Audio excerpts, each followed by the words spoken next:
In the capitalistic world that we live in, it's very much about shareholder value, making money for the organisation.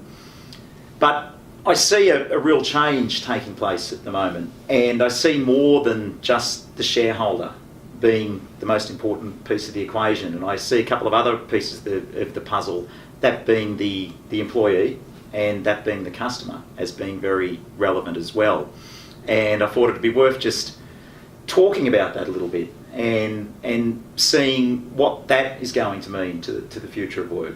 So I think that one of the things that's happened is that as the knowledge economy has really turned, into the economy du jour, or manufacturing, it's still around, but what we value most is the knowledge economy. What's really become important is that the whole concept of brand to cash, and everything that goes from creating a brand initially all the way through the generation of cash in whatever part of the world you live in.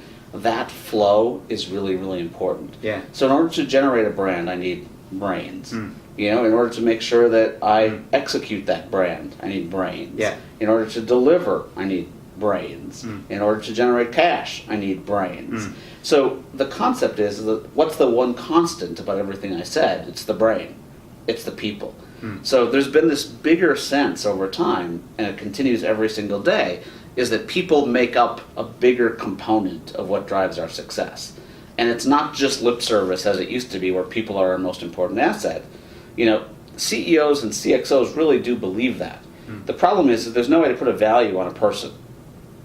It's easy to put a value on a pillow. Indeed. So I can say, hey, I bought this pillow for $6 and that. Well, no, it's much more than that. $699. Yeah. So I put a value on it. But I say to you, what are you worth?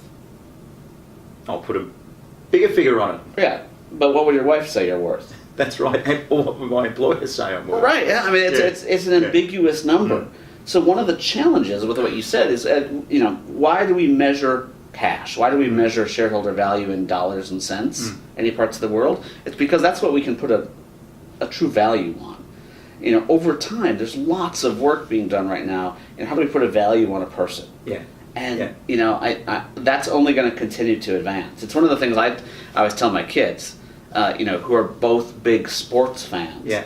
Like, we put value on sports athletes based on goals, that they score from a hockey standpoint, based on hits, based on runs, based on touchdowns, whatever that measure that matters is in that sport.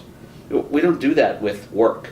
Correct. And that's kind of the next grail, I'd say. I'm not sure if it's going to be holy, but that next grail that we're getting towards is, how do I put a value on a person?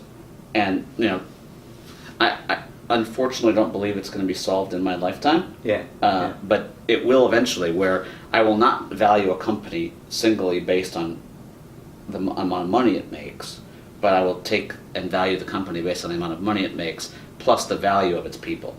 Hey, and I think there's some simple things that we can actually start doing now around that. One is mindset again. It comes back to mindset and people thinking that way. But there are other things, just when it comes to skilling. What are the skills that an individual needs now or a worker needs now? All of those analytical skills, the problem-solving skills, I think we can sort of cut it right back to basics and start to get people thinking that way, and ultimately, over time... As long as we take skills to the other side of the equation. So, I use this term a lot, other side of the equation, which is like, so what? So I've got graphic design skills. So what? I used to base my people based on their skills. Now, I actually want to know, because I have graphic design skills, here's the impact I made to the bottom line. That's right. And that's where, my passion is to push organizations to the other side of the equation and say, hey, the fact that I've got this skill equals this much shareholder value, or this much cash, or this much customer sat, or things like that. And that's where, hopefully, people become priceless.